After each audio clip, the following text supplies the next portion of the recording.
Praise the Lord. जय मसीह की। खुदावंद यीशु मसीह के नाम से मैं आप सभी को ब्लेस करती हूँ।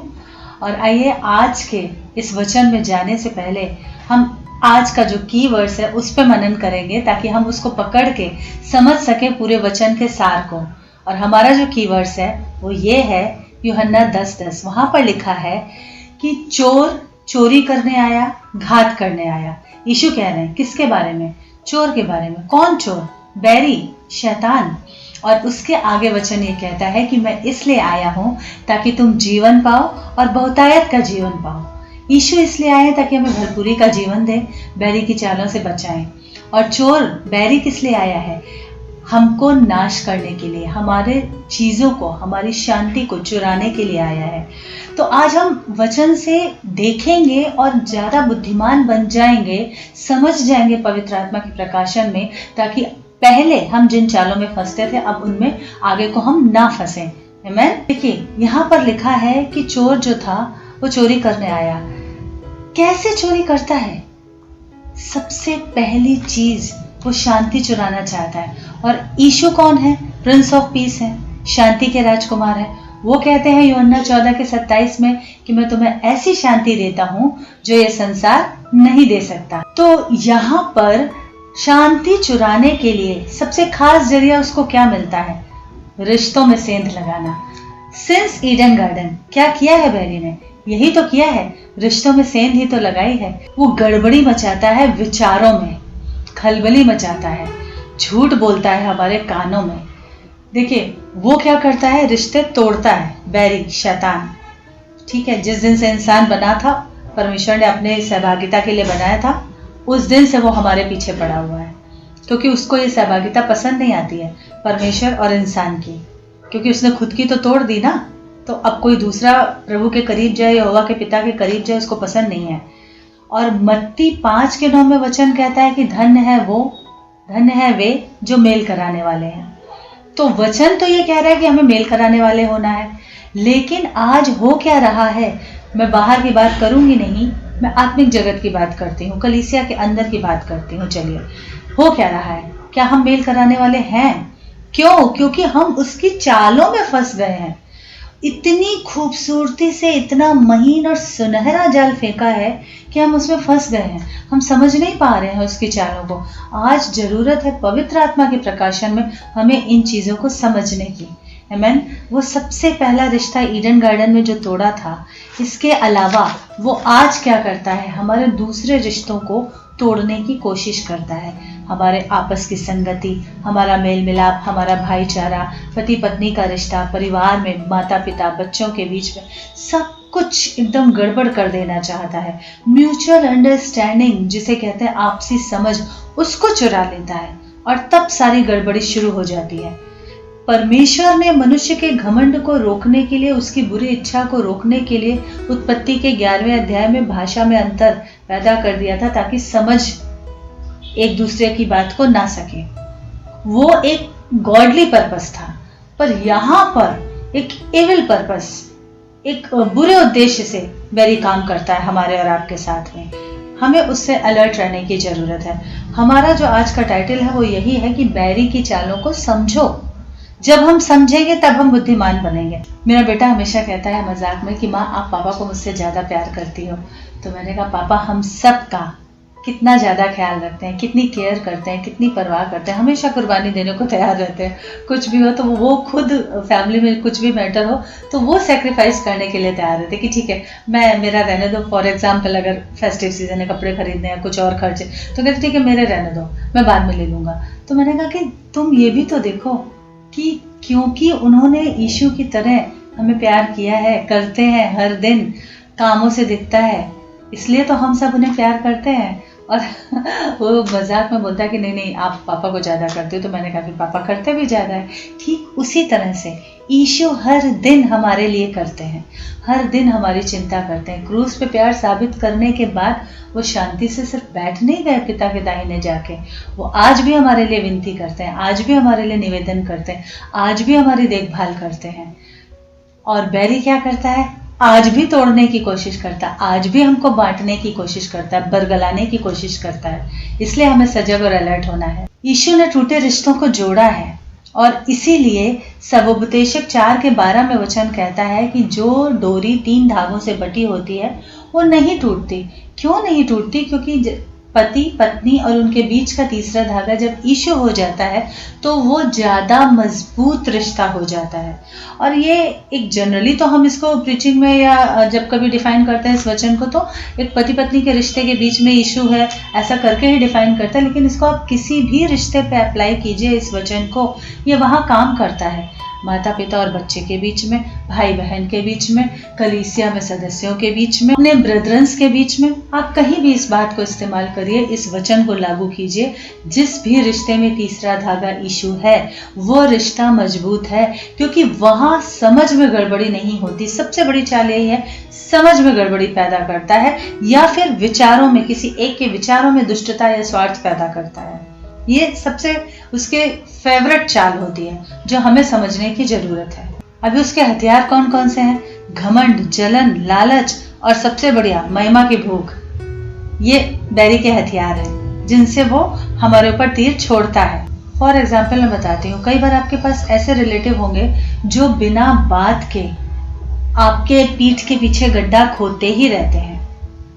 वो जेंटाइल भी हो सकते हैं, वो आपके बिलीवर रिलेटिव भी हो सकते हैं, नेम से क्रिश्चियन रिलेटिव भी हो सकते हैं। आप उनसे हजारों किलोमीटर दूर बैठे हैं, लेकिन फिर भी वहां पे जो आपके रिश्तेदार हैं उनसे वो किसी ना किसी को पकड़ पकड़ के आपके बारे में कुछ भी उल्टी सीधी कहानियां सुनाते ही रहते हैं, कुछ भी स्टेटमेंट पारित करते रहते हैं। फिर घूम फिर के वो बातें आप तक आती हैं। उससे क्या होता है, आपकी शांति थोड़ा सा, अगर आप वचन में स्थिर हो तो आपकी शांति चुरा तो हरगिज नहीं पाएगा। थोड़ा सा आपको लगेगा जरूर कि यार इतनी दूर बैठे हैं ये चैन से तो भी नहीं जीने दे रहे, कैसे लोग हैं ये। पर हमें करना क्या है, हमें उनके लिए प्रार्थना करनी है, क्योंकि अगरचे तो वो जेंटाइल है तो जाहिर सी बात है फिर तो वो पूरी तरह से उसी के हाथ की कठपुतली है, शैतान के हाथ की, तो उनके लिए प्रार्थना करनी है। और नहीं तो अगर वो दावा करते हैं कि हम वचन जानते हैं और फिर भी ऐसा कर रहे हैं, तब तो उनके लिए और भी ज्यादा प्रार्थना करनी है। कई बार क्या होता है कि पता चला उस बेचारे दूसरे भाई ने, कलीसिया में कैसे मतभेद पैदा करता है, उस बेचारे दूसरे भाई ने या बहन ने आपके खिलाफ कुछ किया ही नहीं है, वो तो आपके प्रति ईमानदारी से प्रार्थना करने वाला भाई या बहन है, और बैरी आपके मन में डाल के जाएगा, कानों में फूंक के जाएगा कि देखा ऐसा किया उन्होंने, अब तुम उनको दिखाओ कि तुम क्या हो। पता चला मुद्दा कुछ है ही नहीं, बात कुछ है ही नहीं, और जो नहीं है वो चीज क्रिएट हो गई। इस तरह की गड़बड़ी मचाता है। क्यों? ताकि एकता ना रहे। मसीहों में एकता रहेगी तो बैरी के राज्य का खात्मा हो जाएगा। आज हम मसीहों को इस बात पे ध्यान देने की सबसे ज्यादा जरूरत है। कई बार जब हम घमंड में होते हैं तो कोई अगर बता रहा है, कुछ समझा रहा है, तो हमें उसका वो बताना भी समझ में नहीं आता। या कई बार हम जलन में होते हैं तो जानबूझकर सामने वाले की कोई अच्छाई ना देख के, मतलब अगर सामने उसकी कोई बात आ रही है तो उसमें कुछ अच्छाई ना देख के हम उसमें से ढूंढ के कमी निकालते हैं कि नहीं ऐसे ना, हाँ आपने ठीक है ऐसे किया लेकिन आपको ऐसे करना था। आप समझ रहे हैं मैं क्या कहना चाह रही हूँ? मतलब ये ठीक बोला मगर ऐसे बोलना था। तो उन सारी चीजों में से वो पकड़ा क्या आपने, वो छोटा सा एक पॉइंट पकड़ा। क्यों? क्योंकि शायद बैरी ने आपके अंदर जलन डाल दी थी कि ये क्यों कहा। अच्छा, कई बार मैंने देखा है कि ब्रदर्स की बात कर रही हूँ कि अगर कोई सिंपल सा जोक भी भेज दिया तो लोगों को ठोकर लगती है, ठेस लगती है।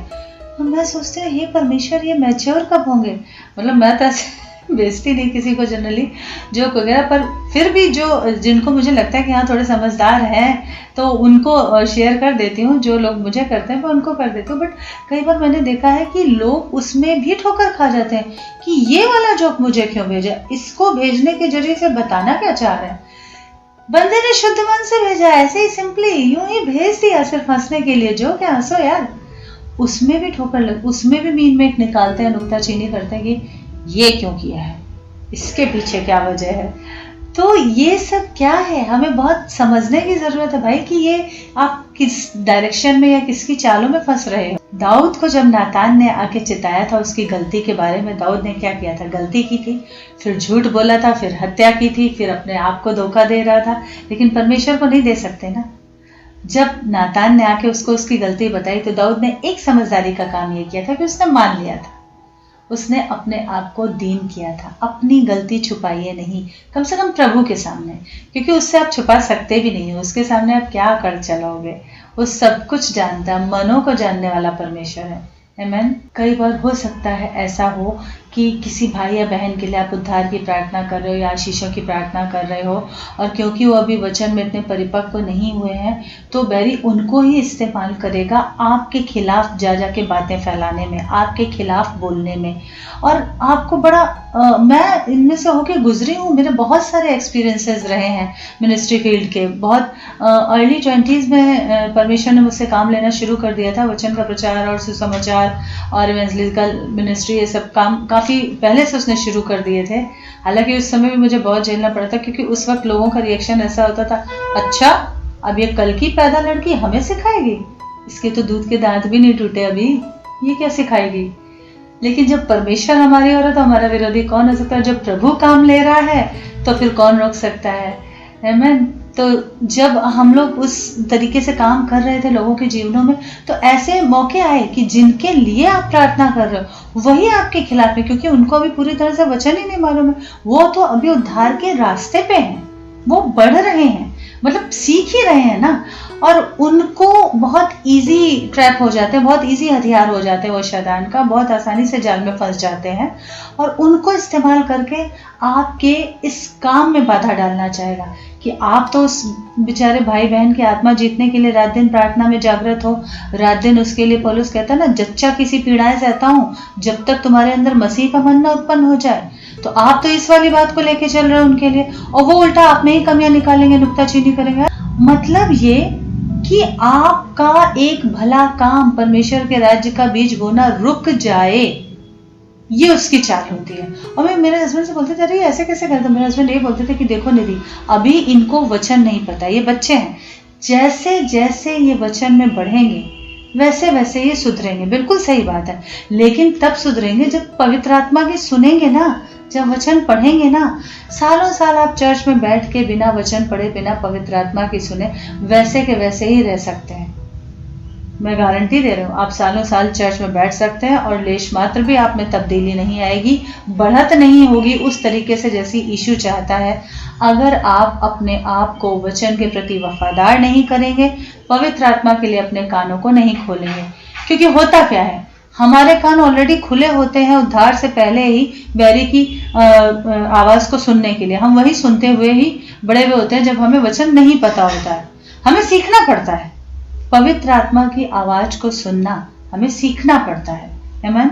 हमें ये डे टू डे की प्रैक्टिस में ये चीजें लानी पड़ती हैं। कि पौलुस के टाइम में ऐसे बहुत से प्रचारक थे जो जलन से या घमंड से भर गए थे जब उन्होंने शुरू किया था। इसीलिए पौलुस कहता है कि तुम ऐसे निर्बुद्धि हो कि आत्मा की रीति से शुरू किया और अब शरीर की रीति पे अंत करोगे। गलातियों की कलीसिया को जब डांट रहा है तो उसने वाली बात बोली है कि तुम इतने निर्बुद्धि हो गए हो, शुरुआत तो आत्मा की रीति पे की थी और अब शरीर के कामों में लग गए हो। तो उस टाइम पे ऐसे बहुत से लोग थे उसके आसपास जो खुद को वचन का सेवक कहते थे, लेकिन छोटे छोटे प्रकाशनों और दर्शनों ने उनको फुला दिया था। वो घमंड से भर गए थे और वो पौलुस की कुर्बानियां, पौलुस का यीशु के साथ जो रिश्ता है, उन चीजों को नहीं समझ पा रहे थे। पौलुस का जो गहरा संबंध था यीशु से, और उसने कितना सहा था यीशु के लिए, और कितने ज्यादा दर्शन और प्रकाशन पौलुस को पवित्र आत्मा में यीशु दे रहे थे, ये बातें उन्हें मालूम नहीं थी, क्योंकि पौलुस अपनी डींग नहीं मारता था। फाइनली उसको ये चीजें फिर बतानी पड़ी थी जब उसने देखा कि भाई बहुत हो रहा है, तब उसने ये चीजें रिवील करनी इनडायरेक्टली शुरू की थी बिना नाम लिए। और फिर उसने अपने जो उसने यीशु के लिए सहा था उन चीजों को भी बताया, उनका भी वर्णन किया। कई बार लोग सामने से आपको देख रहे हैं काम करते हुए वर्क फील्ड पे, परमेश्वर के खेतों में बीज बोते हुए, परमेश्वर की बारी के मजदूर बने हुए, लेकिन पीछे से आपने क्या कीमत चुकाई है वो उनको पता ही नहीं है। या कई बार कुछ ऐसे बाय बर्थ मसीह हो सकते हैं जिन्होंने कोई कीमत नहीं चुकाई, तो उनको लगता है वो आपको भी कम करके आंक रहे हैं। मैं नहीं कहती हूँ कि आप अपनी वैल्यू बढ़ाओ, लेकिन उनको गहराई नहीं पता है उस रिश्ते की जो कीमत चुका के आज आप यहाँ तक आए हो। दूसरा कुरिन्थियों उसके 11वें अध्याय में पौलुस ने बताया है, ये सारी बातों का उसने खुलासा किया है। वो कह रहा है कि 5 बार मैंने, 24वें पद से उसने बताना शुरू किया, 5 बार मैंने यहूदियों के हाथ से 39 कोड़े खाए। 5 बार 39 × 5 करके देख लीजिएगा कैलकुलेशन। 5 बार 39 कोड़े खाए हैं। यीशु ने कहा है कि जो काम मैंने किए हैं तुम मुझसे बड़े बड़े काम करोगे। ये वाले आशीष वचन पकड़ के हम बहुत खुश होते हैं, बहुत उछलते हैं, क्योंकि लिखा है ना कि पुस्तकें जो लिखी जाती तो जगत में ना समाती। इतने आश्चर्य यीशु ने किए थे, लेकिन यीशु ने 39 कोड़े भी खाए थे और यहाँ पौलुस उससे ज्यादा खा रहा है। ये चीजें हम भूल जाते हैं। इसीलिए जब बाइबल पढ़ो तो पूरी पढ़ो, पूरे कॉन्टेक्स्ट में पढ़ो, उसको पूरे कॉन्टेक्स्ट में लेके पढ़ो। 5 बार 39 कोड़े खाए, 3 बार मैंने बेतें खाई, 1 बार मुझ पर पथराव किया गया। ये सब कौन बता रहा है? पौलुस बता रहा है। 1 बार मुझ पर पथराव किया गया, 3 बार जहाज जिन पर मैं चढ़ा टूट गए, 1 रात दिन मैंने समुद्र में काटा, बार बार यात्राओं में, नदियों के जोखिमों में, डाकुओं के जोखिमों में, जाति वालों से जोखिमों में। बताया था एक बार किसी मैसेज में, बाहर लड़ाइयाँ थी, भीतर भयंकर बातें थी। आई थिंक शायद किसी के पेज पे मुझे बोलना था, वहां पर बोला था मैंने ये वचन।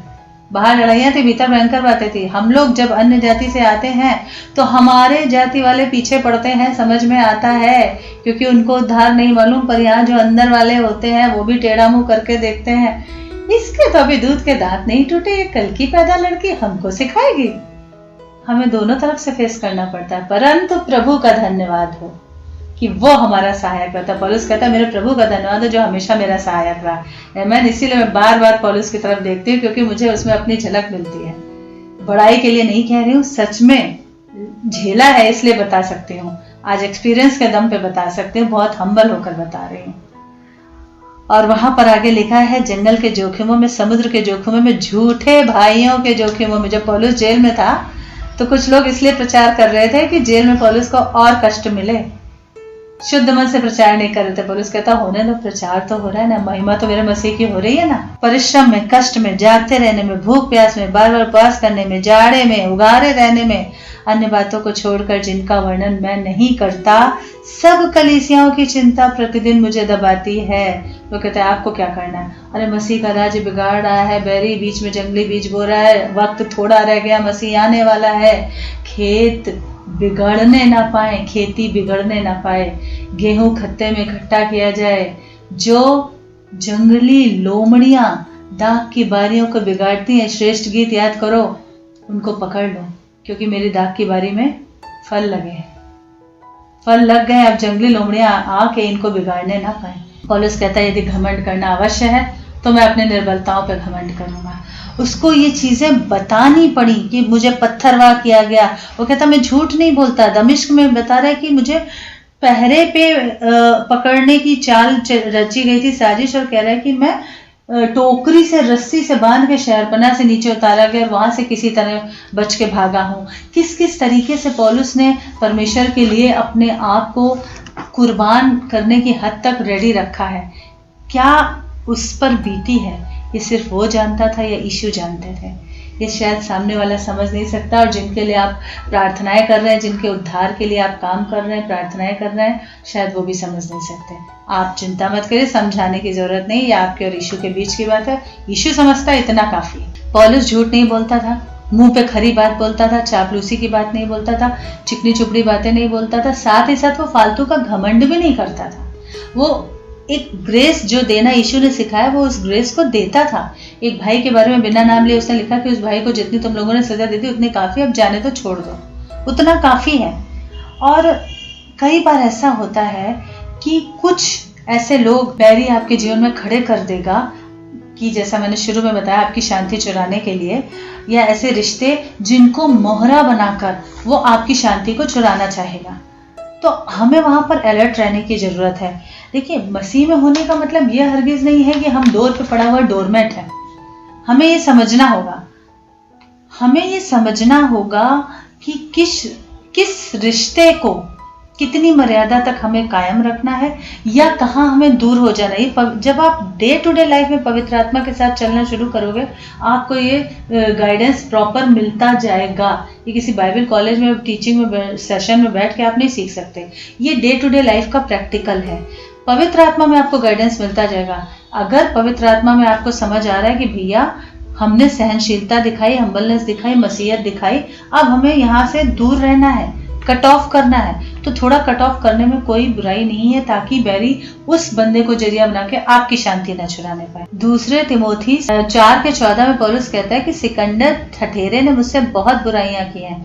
हो सकता है आज आपकी लाइफ में ऐसे अलेक्जेंडर द मेटल वर्कर हों, एक से ज्यादा भी हो सकते हैं। आप पवित्र आत्मा से गाइडेंस मांगिए। वो कहता है कि परमेश्वर उसका न्याय चुकाएगा, मुझे उससे कोई मतलब नहीं, मुझे सिर्फ दूर रहना है। कई बार कुछ ऐसे रिश्तेदार होंगे जिनको कि आपको लगता है कि उन्हें हमें एक फोन कॉल की दूरी पर भी नहीं रखना है, उनका फोन नंबर भी अपनी लिस्ट में नहीं रखना है। इसलिए नहीं रखना है ताकि हमें उनके लिए मन में बुरा नहीं रखना है। देखिए, उनके लिए प्रार्थना करनी उद्धार की, क्योंकि आपको दिख रहा है कि वो किसके झांसे में, उन्हें नहीं दिख रहा है कि वो बैरी के झांसे में। उद्धार की प्रार्थना करना मत छोड़िए, उनकी भलाई की प्रार्थना करना मत छोड़िए, लेकिन आपको एक डिस्टेंस मेंटेन करने को अगर पवित्र आत्मा कह रहा है तो करिए। वहां पर फिर मसीहत कितनी दिखानी है, नहीं दिखानी है, कब दिखानी है, ये गाइडेंस पवित्र आत्मा से मांगिए। और ये बहुत जरूरी हो जाता है, खासतौर से जब आप फील्ड में हैं, जब आप विनयार्ड वर्कर हैं, जब आप बारी के मजदूर हैं, आप काम कर रहे हैं परमेश्वर के खेतों में, उस वक्त तो आपको समझदारी के आत्मा में चलना बहुत जरूरी हो जाता है। खामखा में खींच मत निकालिए, खामखा में किसी से मत चिढ़िए, लेकिन अगर आप समझ रहे हैं कि कोई Alexander the metal worker Sikandar ठठेरे की तरह काम कर रहा है आपके जीवन में, तो एक डिस्टेंस प्रॉपर मेंटेन करना फिर होली स्पिरिट की गाइडेंस में बहुत जरूरी हो जाता है, ताकि आपकी शांति बनी रहे। माफ करना है और दूर रहना है। दिल में मलाल, दिल में मैल नहीं रखना है। आपको ऐसे बहुत से मिलेंगे मसीह के कामों को करते वक्त, पर किसी के भी लिए दिल में मैल नहीं रखना है, क्योंकि ऐसा करके आप खुद के रास्ते ब्लॉक करोगे। प्रार्थना करते जाओ, माफ करो, छोड़ो, आगे बढ़ जाओ। वापस जाकर देखिए, कई बार ऐसा होता है कि आपको शैतान के मुंह पे जोरदार तमाचा मारना पड़ता है अपने कामों से। कैसे? फॉर एग्जाम्पल, किसी ने बताया कि कोई थे और थी और वो जाते समय, बाहर जाते समय, आउट ऑफ सिटी या कंट्री जाते समय, वो फला फला से आपके बारे में बहुत उल्टा सीधा बोल के गई, आपकी बड़ी बुराई करके गई। अब आप क्या करोगे? आप बदले में पलट के उनके बारे में बोलना शुरू करोगे? नहीं, वो तो यहाँ मौजूद ही नहीं है, वो तो जो करना था करके निकल गए इंडिया से। लेकिन आपको क्या करना है? आपको करना यह है कि बैरी के मुंह पे अगर पवित्र आत्मा कह रहा है तो तमाचा मारने के लिए आप उनको बर्थडे विश कर दो, आप उनको एनिवर्सरी विश कर दो, सामने मिले तो प्यार से प्रेज द लॉर्ड कर दो। दिखावटी नहीं, मैं बनावटी जो आजकल कलीसियाओं में चलन शुरू हो गया, oh hello sister praise the lord, ये वाला नहीं बोल रही हूँ, दिल से। इसलिए उस भाई या बहन से कुछ लेना देना नहीं, आपको बैरी के मुंह पे तमाचा पड़ेगा। बैरी के मुंह पे तमाचा पड़ेगा क्योंकि वो चाहता है कि मसीहों के बीच की खींचतान बढ़े। वो खींचतान ना बढ़े, इसके लिए एक जोर का तमाचा बैरी को मारना है, और वो तब होगा जब पलट के जैसा वो चाहता है वैसा व्यवहार आप नहीं करेंगी, नहीं करेंगे, बल्कि जैसा यीशु चाहता है वैसा व्यवहार आप करेंगे। तब शैतान के मुंह पे तमाचा पड़ेगा कि जो खाई वो खींचना चाहता है, भाई भाई के बीच में, बहन बहन के बीच में, मसीहों के बीच में, वो नहीं खींचेगी। वो उनकी यीशु जाने, उनको आप यीशु के हाथ में सौंप दीजिए। वो कह रहे हैं सिकंदर ठठेरे को मैंने सौंप दिया परमेश्वर के हाथ में कि प्रभु निपटेगा, और बैरी जाने, वो यीशु जाने, मेरा उससे कुछ लेना देना नहीं है। कई बार परमेश्वर कहेगा चुप रहो, दूर हट जाओ, तो दूर हट जाओ। कई बार परमेश्वर कहेगा बेटा ऐसा व्यवहार कर कि बैरी के मुंह पे उल्टा तमाचा पड़े, ताकि वो बाज आ जाए और फिर वो दुम दबाकर हट जाएगा पीछे। आमीन। पौलुस हमेशा यीशु के हाथ में युद्ध छोड़ता था, और उसने 2 तिमोथी के 4 चैप्टर में आगे ये चीज बोली है। वो कहता है कि मेरे पहले प्रतिवाद के समय किसी ने भी मेरा साथ नहीं दिया। हो सकता है जब आप यीशु के लिए कटघरे में खड़े किए गए हो, तो जो भाई या बहन जिनको आप सोचते थे कि आपका साथ देंगे, जिनके लिए आपने प्रार्थनाएं की थी, पर पवित्र आत्मा ने मुझसे कहा कि बेटा ये तो शुरुआत है, अभी से अगर तू परेशान हो जाएगी तो आगे तो बहुत कुछ है। पवित्र आत्मा हमेशा आपका सहायक है, पवित्र आत्मा की ओर ताकिए। इसलिए मैं कहती हूँ बार बार, जो कर रहे हैं यीशु के लिए कर रहे हैं, अगर ऐसा सोच के करते जाएंगे तो वही लोग जिनके लिए प्रार्थनाएं की, जब वो नुक्ताचीनी कर रहे हैं, या जिनको आप अपना भाई बंधु मान रहे हैं, जब वो नुक्ताचीनी कर रहे हैं, तो फिर वो चीजें आपको ज्यादा समय के लिए बुरी नहीं लगेंगी। आप इंसान हो, थोड़ी सी बुरी लग सकती हैं, लेकिन ज्यादा समय के लिए फिर आप उन चीजों से उबर जाओगे, आगे बढ़ जाओगे। आपको पता है कि आपका टारगेट, आपका लक्ष्य मसीह में बहुत बड़ा है, और आपको उस निशाने की ओर दौड़ते चले जाना है। आमीन। एक वार्निंग है वचन से कि बाइबल से सिर्फ अपने फायदे के वचन मत छाटिए, ठीक है, कि जो आशीष आशीष आशीष वचन, क्योंकि हर आशीष के साथ एक कमांड है। जब तक आप कमांड पूरा नहीं करोगे आशीष पूरी मिलेगी नहीं आपको। तो बाइबल से सिर्फ अपने फायदे के वचनों पर टिक नहीं लगाना है। बाइबल हमारा आईना है, हमारा करेक्टिव टीचर है, वो हमें करेक्शन देता है, उसको साथ में लेके चलना है। क्योंकि वचन में लिखा है प्रभु के सामने दीन बनो। अगर हमसे कोई गलती होती है तो हो सकता है हम इंसानों के सामने मानने में थोड़ी झिझक आए, या थोड़ा हमारा, हम सब में ईगो होता है, तो कम से कम प्रभु के सामने तो दीन बन जाओ। परमेश्वर के सामने आप अपनी गलती को मान लीजिए। प्रभु के सामने दीन बनोगी तो तुम्हें शिरोमणि बनाएगा। छोटी गलतियां, बहुत बड़ी मिस्टेक्स नहीं, छोटी छोटी गलतियां भी परमेश्वर के सामने मानने में हमारी ही भलाई है। मैं छोटा सा एग्जांपल, जैसे कोई विचार या कोई घमंड का विचार या कोई लालच का विचार या कोई चीज़ बहुत पसंद है, कोई इंसान हो सकता है, कोई चीज़ हो सकती है। मैं अपनी बात अगर करूँ तो मेरे मामले में वो एक शहर था हैदराबाद, मुझे बहुत पसंद था और पता नहीं चलता है, पर कोई चीज़ इतनी ज़्यादा पसंद है कि वो शहर आपकी मूर्ति पूजा बन गया। जब वो चीज़ आपके और परमेश्वर के बीच में आने लगती है, प्रभु उसको आपसे, आपके जीवन से निकाल देता, आपको वहां से निकाल देता है। परमेश्वर ने मुझे वहां से निकाल दिया क्योंकि उसको पता था कि मुझे इस बच्ची से बहुत काम लेने हैं, और ये तो बस शहर को पकड़ के ऐसे बैठ गई है गले लगा के। बहुत अच्छा शहर है, बहुत प्यारा शहर है, नो डाउट, लेकिन अगर वो मेरे और यीशु के रिश्ते के बीच में आ रहा है तो बेहतर है कि मैं वहां से निकाल दी जाऊं, वही ठीक है। परमेश्वर के सामने दीन बनो, अपनी गलती मान लो, उसमें कोई बुराई नहीं है। कई बार हमारे अंदर क्या होता है, जलन होती है या कंपटीशन। देखिए, कंपटीशन भी दो तरह के होते हैं। एक हेल्दी कंपटीशन होता है, एक होता है बिल्कुल बेवकूफ़ी भरा नकल करना, जिसको हम कहते हैं। मैं अपना एग्जांपल अगर बताऊं तो जैसे जब मैं शादी करके आई थी तो मेरे हस्बैंड के पास एक डिग्री थी पोस्ट ग्रेजुएशन की, मतलब मास्टर डिग्री। फिर उन्होंने एमसीए किया, फिर उन्होंने एमबीए किया। तो मुझे लगा यार ये 3 मास्टर डिग्री हो गई इनके पास। इंस्पायर होना जिसको कहते हैं, हेल्दी वे में आप इंस्पायर हो रहे हैं, या आप जलन से भरकर नकल कर रहे हैं किसी की कॉपी कर रहे हैं, वो अलग चीज़ हो गई। तो मैं इंस्पायर थी अपने हस्बैंड से। मैं उनकी तरह बहुत ज़्यादा पढ़ाकू नहीं थी, मेरी डिस्टिंक्शन नहीं आती थी, मुझे स्कॉलरशिप नहीं मिलती थी। वो 2 महीने पढ़ते थे और स्कॉलरशिप मिलती थी, डिस्टिंक्शन ले आते थे। इस तरीके से वो बहुत पढ़ने में अच्छे, अव्वल। तो मुझे एक इंस्पिरेशन आई अंदर से उनको देख के। मैंने कहा यार मुझे एक मास्टर डिग्री तो चाहिए यीशु मसीह, मेरे पास तो सिंपल ग्रेजुएट डिग्री है, एक मास्टर डिग्री चाहिए। हालांकि उस वक्त तक मैं स्कूल टीचिंग कर रही थी, मेरा बच्चा स्कूल जाने लगा था, परमेश्वर ने सेवकाई भी शुरू करवा दी थी, मेरी लेडीज़ मिनिस्ट्री शुरू हो चुकी थी, वचन का प्रचार हो रहा था, काफ़ी काम शुरू हो चुका था। मैं शाम को ट्यूशन्स लेती थी, दिन में स्कूल जाती थी।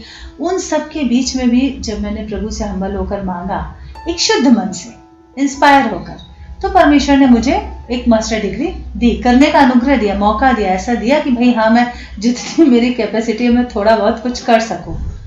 तो वो एक अलग चीज हो गई कि आप किसी से इंस्पायर हुए, लेकिन आप क्या कर रहे हो, क्या जलन की आत्मा में कर रहे हो, क्या घमंड में कर रहे हो, क्या लालच में कर रहे हो, ये चीज़ें क्या आप अपनी महिमा की भूख को साधने के लिए या उसको तृप्त करने के लिए कर रहे हो, या आप अपने ईगो के लिए, क्योंकि आपकी बात नहीं मानी जा रही है इसलिए आप ऐसा कर रहे हो कि नहीं अब हम तुमको दिखाएंगे।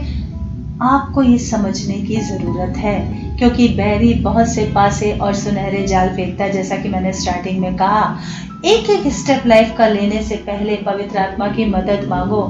यहाँ तक कि जब ऑर्डिनेशन हो रहा था पास्टरशिप के लिए तो मैं बार बार परमेश्वर से पूछ रही थी, और यहाँ तक कि मैंने बोला भी था हमारे बिशप को कि ठीक है कि मेरे हस्बैंड ऑर्डेन हो रहे हैं, मेरा होना जरूरी है क्या? तो उन्होंने कहा सिस्टर हाँ, परमेश्वर की मर्जी है। तो मैं गिडियन की तरह साइन मांगती थी, और आप यकीन करिए 1-1.5 साल लगातार परमेश्वर ने ऐसे ऐसे साइन बताए हैं, दिखाए हैं लिटरली हमको, कि हमें लगता था कि नहीं वही ठीक था।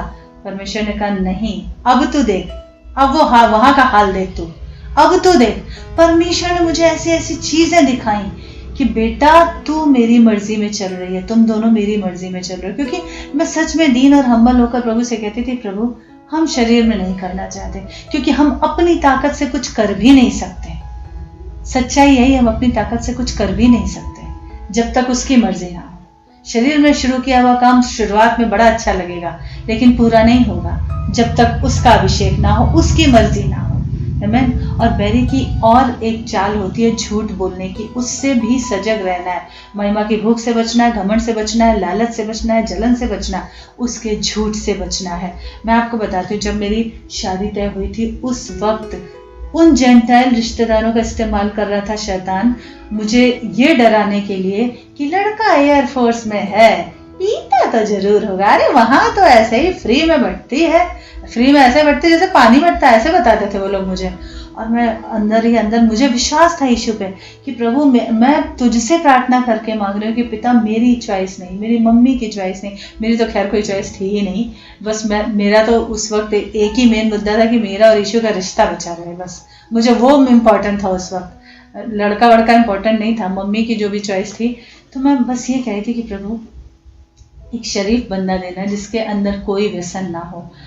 मुझे जब लोगों को देखती थी वो गुटखा खाते थे ना, मुंह में वो थूक में वो सना और ऐसा करके जब बात करते हैं तो बिल्कुल लिटरली जैसे जानवर जुगाली करता वो वाली फीलिंग आती है, उल्टी सी आती है। तो मैं यीशु से कहती थी कि परमेश्वर तू तो मेरा नेचर जानता है, मुझे तो गुटखा खाने वालों को देख के उल्टी आती है, तो बाकी दूसरी चीजें तो मैं झेल ही नहीं सकती, बात ही खत्म हो गई उसके आगे। और यहाँ शैतान था जो लोगों के जरिए से ये कहलवा रहा था, कजिन, ब्रदर, सिस्टर, अड़ोसी पड़ोसी या दूर दराज के दोस्त के पिताजी या कोई मम्मी की कोई फ्रेंड के हस्बैंड, वो लोग ये बताते थे अरे एयरफोर्स में तो ये सब बड़ी कॉमन बात है, आर्मी एयरफोर्स में तो वहाँ तो सब पीते हैं, वहाँ तो सब पीते हैं। और मैं मेरे हस्बैंड से पूछती थी जब इनका कभी फोन आता था तो मैं इनको पूछती थी कि सुनो तुम पीते हो, कहते थे नहीं, तो मैं कहती थी अच्छा, लेकिन लोग तो बोलते हैं, तो हंसते थे, कहते थे अरे तुम क्या लोगों की सुनती हो। तो मुझे लगता था हो सकता है झूठ तो नहीं बोल रहे भाई, आखिर तो वो एजेंट है, लेकिन झूठ तो नहीं बोल रहे। लेकिन परमेश्वर का धन्यवाद कि जब हम बैरी की नहीं सुनते, प्रार्थना जो विश्वास से मांगते, जब उस पे चलते हैं तो परमेश्वर आपको एक साफ शुद्ध मन का व्यक्ति देता है। अगर आप पूरी तरह से उस पर डिपेंड रहते हैं, तो अपनी मर्जी नहीं चलाते हैं, तो पान बीड़ी सिगरेट तो छोड़ ही दीजिए, पीना पिलाना तो छोड़ ही दीजिए, मेरे पति को तो लौंग इलायची का भी शौक है। कितनी धन्य बात है जब पूरी तरह से हमने अपने आप को दीन और हम्बल किया। बैरी के झूठ को मत सुनिए।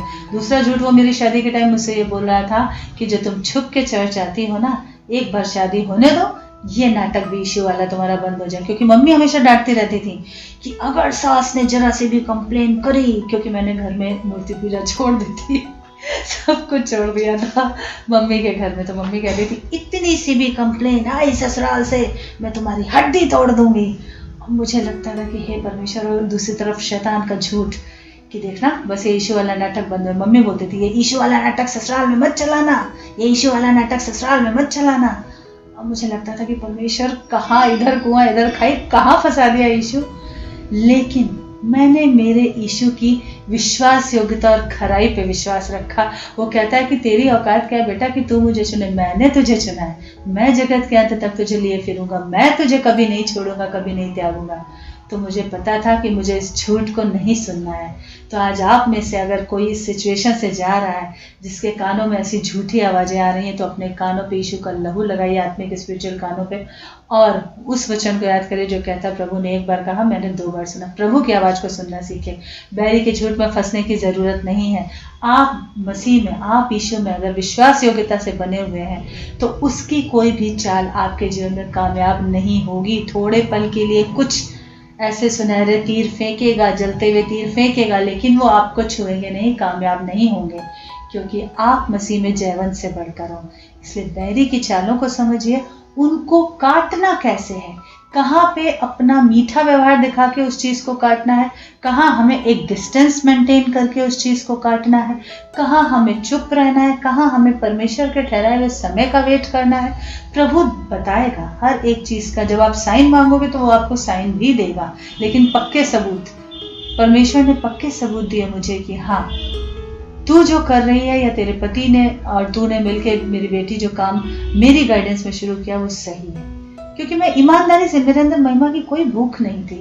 मेरा प्रभु जानता है, मैं झूठी बड़ाई नहीं करती, पर मैं ये कहती थी कि प्रभु हमें शरीर में कुछ नहीं करना, क्योंकि कर भी नहीं सकते हम, वो काम पूरा नहीं होगा।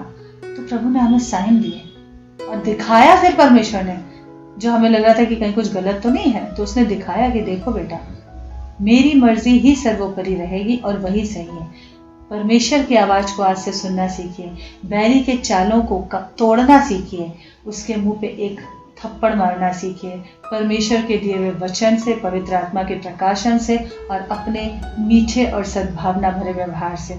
जहां सच बोलना है वहां बोलिए जरूर, किसी को नीचे दिखाने के लिए नहीं। पर पौलुस भी पतरस को मुंह पे जाके सच बोलता था, ताकि वचन की खेती खराब ना हो, वहां जरूर बोलिए।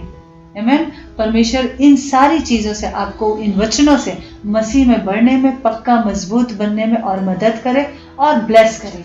मेरी यही दुआ है आपके लिए। May God bless you. आमीन।